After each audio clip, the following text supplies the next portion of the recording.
c'est pour nous un plaisir, mesdames et messieurs, de débuter cette nouvelle semaine à votre compagnie sur Gale Afrique Télévision. Nous revenons justement sur cette actualité qui fait une fois de plus froid au dos parce que les M23 et leurs alliés de l'armée rwandaise viennent de faire leur entrée dans 5 territoires maintenant en République démocratique du Congo, province du Nord Kivu. Ils étaient à Rutshuru, ils sont toujours à Rutshuru, Masisi, Lubero, Nyiragongo, sans oublier aussi les territoires maintenant de Walikale. Ça fait déjà 5 territoires dans lesquels ils sont entrés, mesdames et messieurs, de faire leur exploitation, comme vous le savez, mais également les dictats imposés à la population. On va en parler, mais les Ouazalendo n'ont pas aussi dit leurs derniers mots avec les dernières nouvelles qui nous parviennent. Les Ouazalendo sont en train de tout faire aussi pour voir comment est-ce qu'ils peuvent les déloger, l'armée est aussi appelée à intervenir. Mesdames et messieurs, nous sommes avec Moïse Hangi sur ce plateau pour en parler. Moïse, comment vous allez? Nous allons un peu bien. Merci déjà pour l'invitation. Merci aussi à nos téléspectateurs, aux internautes qui sont les nôtres, scotchés partout à travers le pays. Celles et ceux également qui nous suivent partout à travers la planète. Une agglomération de plus de 40 000 habitants entre les mains voilà, des rebelles du M23 et leurs alliés de l'armée rwandaise, surtout sa position géographique qui fait à ce que ça soit un milieu très stratégique dans tout ce qu'on peut considérer comme occupation dans cette guerre. Moïse Hangi, comment vous personnellement vous arrivez à comprendre voilà, ce qui se passe aujourd'hui dans cette partie du territoire de Walikale? Alors nous sommes en train de saluer certes les efforts déployés par le VDP, les jeunes résistants Ouazalendo, alors le vrai parce qu'il y en a des faux, l'armée aussi qui intervient en ségolier, mais au même moment nous sommes aussi en train de déplorer le fait que bien qu'il y a quand même quelque chose qui est en train d'être effectué, nous ne sommes pas au point en tout cas de mettre hors d'état de nuire la rébellion du M23. Le constat, il est amer, il est tel que les rebelles progressent à la vitesse de croisière. Maintenant, là, c'est le territoire de Walikale qui est pris en partie, pris en otage. Nous étions en train d'alerter. C'est pas tout le territoire, ils font tout à fait. Leur entrée dans Walikale. Nous étions en train d'alerter les autorités par rapport à ça, même lorsque les rebelles se sont retrouvés à Lubero. Nous étions les premiers certainement à tirer la sonnette d'alarme pour qu'il y ait certainement des mesures aussi urgentes qui soient prises dans ce sens. Malheureusement, nous semblons n'avoir pas été entendus. Ça, c'est déjà un cauchemar de plus qui nous arrive. Ils vont vouloir foncer au point maintenant de se retrouver dans des zones ou du moins dans des localités qui possèdent des minéraux. Et ça risque donc de tourner au vinaigre parce que justement ils vont commencer à exploiter Walikale comme c'était le cas comme c'est le cas d'ailleurs parce qu'ils sont à Rubaya et tout ça, ça va permettre à Kigali certainement de renforcer toute, je vais dire, sa chaîne militaire, ses matériels de guerre et même ses éléments. À 35 km de Pinga, vous comprenez que c'est très compliqué. Et les alertes visent maintenant de partout. Les autorités, on ne sait pas si... parce que vous venez d'évoquer un élément très important, malgré toutes les alertes, justement, évoquées, mais ça n'a pas empêché au M23 aussi de s'emparer de cette entité. Mais elles ont forcé, parce que vous venez de saluer aussi la résistance des Ouazalendo. Absolument. Alors, j'étais en train de dire que la situation prend une allure inquiétante. Les rebelles sont en tout cas déterminés à assiéger presque toute la province du Nord Kivu. Nous ne le souhaitons pas, mais en tout cas, c'est l'impression que nous avons. Nous pensons qu'il faut qu'on essaie un peu maintenant de prendre les choses au sérieux. Kinshasa devrait nous aider aujourd'hui à s'investir et à arrêter de tâtonner. Non seulement les tâtonnements, nous les remarquons, mais aussi nous ne sentons pas en tout cas les autorités au niveau de Kinshasa se mobiliser pour pouvoir faire en sorte que les FARDC traquent de manière définitive les rebelles du M23. Nous engageons déjà plusieurs démarches à la fois. Vous savez toujours ce qui est à la ligne. Tout à fait, le cessez-le-feu, c'est des mesures qui sont en train de favoriser. Mais un cessez-le-feu au moment où les rebelles ne sont pas... Nous fustigeons évidemment cette série de mesures qui sont en train d'être prises à Luanda et un peu partout dans les salons diplomatiques, justement parce que nous estimons que ces dernières sont en train de favoriser l'adversaire. Nous devrions en principe être dans les cessez-le-feu, de part et d'autre. Mais maintenant que les rebelles du M23 se retrouvent à Walikale, ça veut dire que pour eux, il n'y a pas question de respecter tout ça. Mais qu'est-ce que nous entendons à notre niveau? Ne pensons pas que Kagame va devoir faire preuve de la bonne foi ou avoir pitié de nous.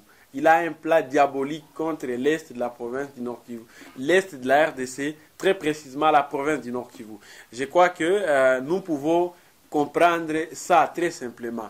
Ce qui se passe à Luanda, je pense qu'on devrait un moment peut-être arrêter et tourner les regards ailleurs.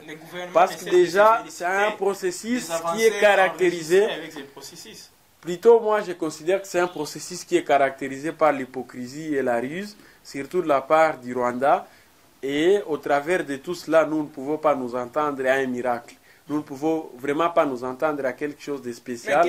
Parce qu'il y a un ping-pong entre même le chef de la diplomatie rwandaise et Mme Thérèse Kaikwamba qui nous représente de l'autre côté. Vous avez suivi les tweets certainement du ministre des Affaires étrangères du Rwanda. C'est quand même regrettable qu'ils se permettent de tenir ce genre de déclarations, sachant que nous sommes dans cette démarche de manière conjointe. Aujourd'hui, je suis en train de dresser, allais-je dire, un tableau sombre et négatif, largement négatif d'ailleurs par rapport à tout ce qui se passe à Luanda. Je pense qu'à un moment, il faut qu'on se concentre sur le terrain et puis le rapport de force va devoir nous permettre de savoir qui a raison, qui a tort. Et pas la pitié, encore moins la bonne foi. Parce que il n'y en aura pas. Sur le terrain, les choses marchent toujours mal. Au-delà de ça, il y a aussi cette situation des déplacés dans les différents sites. Comme nous le constatons toujours, maintenant là, depuis hier, il y a aussi des déplacés au niveau des Kalembe, dans d'autres zones, justement, autour des Kalembe, les gens se sont déplacés pour justement se mettre à l'abri. Mais les Wazalendo, comme vous avez essayé un peu de le dire, sont en train de tout faire pour déloger les M23 dans cette agglomération. Alors, est-ce que oui, on peut espérer, mais quelqu'un qui est déjà là, les M23, ne pensez-vous pas ça aurait été mieux justement d'éviter à ce que ces gens entrent dans Kalembe, mais les déloger, c'est aussi un casse-tête. Tout à fait. J'étais en train de dire dans une de mes interventions ici qu'il faut que nous puissions avoir une stratégie, je veux dire, d'anticipation. Nous ne pouvons pas chaque fois intervenir en deuxième lieu ou en dernier lieu. Nous aurions pu éviter même tout ce qui vient de nous arriver dans les Walikale. Mais c'est justement parce que la guerre est en train d'être gérée avec beaucoup de légèreté, oui. Même lorsque les acteurs de la société civile que nous sommes faisons des alertes, même lorsque les responsables des VDP essaient un peu de tirer la sonnette d'alarme vis-à-vis de la situation aussi très précaire qui se passe sur les lignes de front. En tout cas, nous ne sentons pas les gouvernements essayer un peu de se mettre à l'œuvre pour essayer un peu de mettre, je vais dire, des mesures de nature à nous garantir la sécurité. Nous réalisons qu'il y a plutôt une certaine légèreté dans la façon de Kinshasa de gérer cette guerre. Même les VDP qui sont en train de se donner, qui sont en train de se sacrifier, ils sont délaissés à leur triste sort. Alors je parle ici des vrais VDP, parce qu'il y en a des faux VDP. Ce sont ces vrais VDP qui sont maintenant là sur la toute première ligne de front. Les FARDC sont en train de venir de manière timide et c'est exactement quelque chose qu'il faut déplorer. Par moment, les FARDC disent qu'elles sont, parce qu'il y a des pourparlers à Luanda. Maintenant, l'armée dit qu'elle respecte les résolutions ou les clauses qui se passent là-bas. Heureusement, les VDP se disent être non concernés par ça, et nous pouvons saluer leurs efforts. L'autorité congolaise par rapport à ça, parce que c'est en tout cas très étonnant de voir que des entités tombent comme ça, et pourtant les gens alertent toujours. Tout à fait, voilà. J'ai déploré. Voilà. Elle est vraiment... Du fait de déplorer, mais à un certain moment, c'est quand même incompréhensible.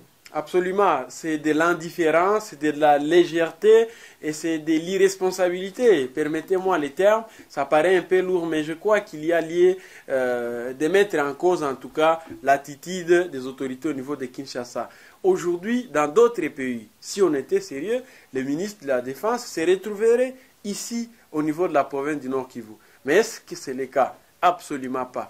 Nous ne voyons pas même des messages de nature à motiver, à féliciter les Wazalendo et l'armée qui se déploie sur le terrain. C'est comme si nous étions dans des pays, nous qui sommes ici au Nord Kivu, visiblement nous ne sommes pas, en tout cas, dans un même pays avec ceux qui sont à Kinshasa. Ils sont dans autre chose. Et comme qui dirait, la guerre se passe à 2000 km, ils se contentent donc de se moquer de nous. Je crois qu'il y a lieu de nous ressaisir. C'est pour ça que nous n'allons pas cesser, en tout cas d'alerter et de les inviter à revenir à la raison. La République démocratique du Congo est menacée parce qu'en fait, il n'y a pas la RDC sans le Nord Kivu. Il n'y a pas le Congo sans les Walikale, sans Rutshuru, sans Massissi et consorts. Quand vous abordez des questions de l'air, comme nous voyons aujourd'hui avec la guerre d'agression, alors c'est quoi la réponse que ces autorités vous donnent? Alors c'est presque le même message, ils prennent acte de nos recommandations, de nos revendications, mais au finish, rien ne change sur le terrain. Et ça, nous sommes en train de les fustiger. Nous leur parlons, nous leur faisons montrer la gravité de la situation.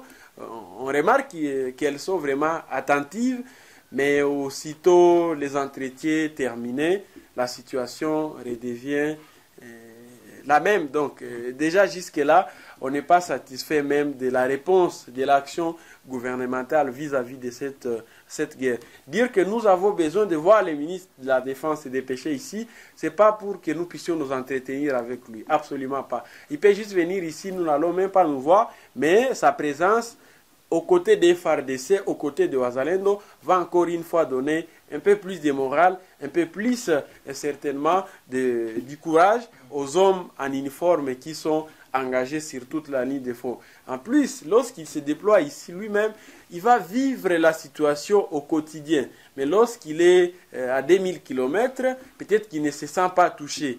Et puis, nous sommes aussi conscients des difficultés auxquelles l'armée fait face, les multiples défis auxquels les Wazalendo sont confrontés, peut-être parce qu'ils ne sont pas avec nous ici, ils remarquent que c'est du théâtre. Mais si le ministre peut lui-même palper du doigt la réalité, ça peut changer. Les cas des déplacés de guerre, est-ce qu'ils se rendent compte du calvaire indescriptible qu'ils traversent? Absolument pas. Ils sont insensibles. Et moi, je me dis qu'à un moment, il faut être humain. Il faut arrêter de banaliser ce que les compatriotes traversent dans un état qui se doit être normal. Sinon, on n'a pas d'autre choix maintenant que de les inviter peut-être à laisser les perchoirs à d'autres qui peuvent relever les défis. Mais avant que nous n'en arrivions au point de demander leur démission, je crois qu'il faut plutôt de leur part essayer un peu de se ressaisir et revenir à la raison. Les déplacés ont besoin d'être assistés, les Wazalendo ont besoin d'être motivés, et puis nous sommes en train de traverser une situation de manière générale qui est aussi compliquée. Les enseignants sont en grève, les enfants n'étudient même plus, ça fait près de 2 mois, nous courons les risques d'une année blanche, les médecins en grève, les militaires délaissés, les Wazalendo, mais finalement, à quoi est-ce que le gouvernement, à quel jeu joue le gouvernement? Qu'est-ce que Kinshasa veut de nous finalement? Parce que maintenant là, nous souffrons de la guerre, les enfants n'étudient pas, les sociales, c'est tellement compliqué. On est donc, nous sommes abandonnés à notre triste sort. Je dirais même que nous sommes des orphelins. Permettez-moi les termes, mais le Nord qui vous suit aujourd'hui, c'est comme un peuple orphelin. Parce qu'en fait, nous ne sentons pas le gouvernement presque dans tous les secteurs de la vie nationale. Que ce soit des députés, comme les acteurs de la société civile, montent en tout cas au créneau pour, en alertant, tout en fustigeant aussi ce qu'ils qualifient bien sûr comme étant une insouciance à tout ce qui se passe justement. Donc les M23 avaient déjà manifesté leur intention d'entrer dans Kalembe sans pour autant qu'il y ait des mesures pour les empêcher d'en arriver là. Alors Moïse Sangui, c'est cette solidarité, ou disons cette façon justement aujourd'hui de prendre trop au sérieux cette situation, pensez-vous qu'en fait les autorités vont se réveiller? Alors, moi, je voudrais plutôt compléter. Au-delà de l'insouciance, il y a l'insensibilité, il y a aussi l'irresponsabilité et je vais dire aussi la passivité de la part de ceux qui sont censés régler cette question. Ce n'est pas pour rien que nous avons un gouvernement. Il a le moyen de l'État. Nous avons des ministres qui sont censés en fait travailler et n'ont pas certainement se comporter comme des jouisseurs ou même des gens qui sont non concernés par la situation que les pays traversent. Alors, nous pensons aussi à notre niveau, nous avons un rôle aussi non négligeable à jouer en tant que peuple et même nos élus. Nous devons nous mobiliser, nous devons essayer un peu certainement de mettre ensemble toutes nos énergies, toutes nos intelligences pour apporter des propositions concrètes et, je vais dire, efficaces au gouvernement, soutenir ceux qui sont déjà sur terrain en train de mourir pour la patrie, parce que ça aussi c'est important. Je pense qu'il faut respecter les gens qui acceptent de mourir pour le pays. Le cas des militaires, je m'inscris en faux pour tous celles et ceux qui se permettent de raconter du n'importe quoi sur les militaires, sur, je vais dire, les Wazalendo. Vous ne savez pas ce qu'ils traversent. C'est des gens qui sont en train de se sacrifier corps et âme, jour et nuit. Pendant que nous dormons sur nos matelas, ces gens ne dorment pas. Ils sont exposés à la merci de toutes les intempéries. Les Wazalendo, même chose, mais ce que nous déplorons, par contre, c'est les conditions dans lesquelles le gouvernement est en train de les faire travailler. Donc, pour les militaires, il faut avoir beaucoup de respect. Beaucoup de respect en tout cas. Et puis pour ce qui concerne les leaders d'opinion, les députés nationaux, les politiques, il faut aussi qu'ils essaient un peu d'arrêter de nous distraire. Soyons tous concentrés sur nos priorités. Mais comment ça, tout le monde le sait. Notre première priorité, c'est le retour de la paix. Nous devons tous multiplier les efforts, essayer un peu certainement, chacun à son niveau, apporter sa pierre d'édifice dans le cadre de la recherche de la paix et de l'instauration de l'autorité de l'État. Nous avons besoin de voir les enfants étudier, nous avons besoin que les déplacés survivent et qu'ils rentrent de manière aussi, je vais dire, bonne dans leurs milliers, dans leurs villages respectifs. Nous avons besoin, messieurs les journalistes, de trouver à manger 3 fois le jour, mais pas question des discours et des guéguerres qui se passent surtout sur les médias. Permettez-moi à Kinshasa et un peu partout, on sait que c'est juste des vastes distractions qui se passent de l'autre côté. En lieu et place de nous concentrer sur l'essentiel, nous voyons les gens en train de passer, en tout cas tout leur temps, en train de se chamailler et de s'attaquer pour rien. Je crois qu'il y a lieu de nous ressaisir, chacun à son niveau. Les députés nationaux surtout, eux aussi, doivent jouer leur rôle tel qu'il se doit. Le discours qui a toujours été aussi prononcé dans ce sens, des entités qui tombent, mais ça fait plusieurs jours, plusieurs mois qu'on ne voit pas les FRDC récupérer quelques entités des rebelles du M23. Et pensez-vous pas que ça inquiète pour la suite, justement avec cette guerre d'agression? Effectivement, ce que j'ai dit d'entrée de jeu, l'armée devrait arrêter aujourd'hui de continuer à respecter toutes ces vastes distractions qui nous viennent d'ailleurs, de Luanda. C'est les faits. C'est des concepts qui favorisent l'ennemi, ce que j'ai dit. Aujourd'hui, nous avons besoin en tant que population. Nous avons besoin.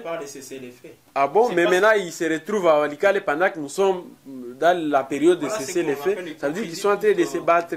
Ça s'appelle même, loin de l'hypocrisie, ça s'appelle la ruse. On est en train de nous lober, de nous dribbler. Et le président n'est pas conscient. Tshisekedi n'est pas conscient qu'on est en train de nous rouler dans la farine. La ministre des Affaires étrangères qui nous représente de l'autre côté devrait aussi arrêter de continuer certainement à faire tenir des discours, mais lesquels discours ne sont pas suivis par des actions. Et puis nous sommes, je vais dire, en train de nous retrouver dipés dans presque tout ce que nous entreprenons de l'autre côté. À sa place aujourd'hui, je n'allais pas d'abord me retrouver encore plus à Luanda. On peut d'abord essayer un peu d'arrêter avec ça. Alerter ou du moins saisir les facilitateurs par rapport à toutes ces violations des mesures et des décisions qui sont prises de l'autre côté. Kigali ne respecte toujours pas ses engagements. Et ce n'est pas pour la première fois, c'est toujours comme ça que Kagame se comporte. Lui, il poursuit avec ses velléités, mais à notre niveau, nous restons dans les guéguerres. Comment voyez-vous la suite de tout ça? La suite, elle est inquiétante. Si jamais le gouvernement ne répond pas favorablement à toutes les requêtes que nous sommes en train de donner ici, Nous craignons même que les rebelles du M23 se retrouvent maintenant partout à travers la province du Nord Kivu. Nous ne le souhaitons pas, mais la situation qui se passe maintenant là sur terrain, elle est très alarmante, même dans les territoires de Lubero, Rutshuru, Nyiragongo et même Assisi. En tout cas, nous ne sentons pas l'armée se mettre à l'œuvre pour pouvoir certainement nous rassurer de la suite des événements.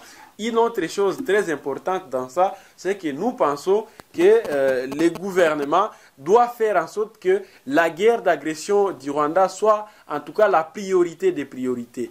Et nous pensons aussi que désormais, ceux qui sont censés gérer la situation des déplacés, la situation des enseignants et de Wazalendo, ils vont devoir se mettre à l'œuvre pour pouvoir nous aider en sorte que les enfants reprennent les cours de l'école. Très bien, merci. Merci infiniment à vous, Jenny Toali. Merci à la chaîne panafricaine Gueule Afrique Télévision. Nous sommes en tout cas honorés pour cet espace. Nous pensons que nous avons été entendus. Nous avons dit beaucoup de choses de manière aussi généralisée. Mais l'essentiel, le message est déjà passé. Nous entendons maintenant des actions concrètes de la part du gouvernement. C'est juste, mesdames et messieurs, cette actualité avec la progression des rebelles du M23, toujours appuyés par l'armée rwandaise. Et on va revenir, mesdames et messieurs, tenant compte, bien sûr, de la suite sur terrain, parce que les Wazalendo ne désarment pas, ils sont en train de faire tout pour déloger les M23 et les militaires rwandais dans Kalembe. On va y revenir justement toujours sur Gueule Afrique Télévision et ça me fera du bien de vous savoir toujours aussi nombreux.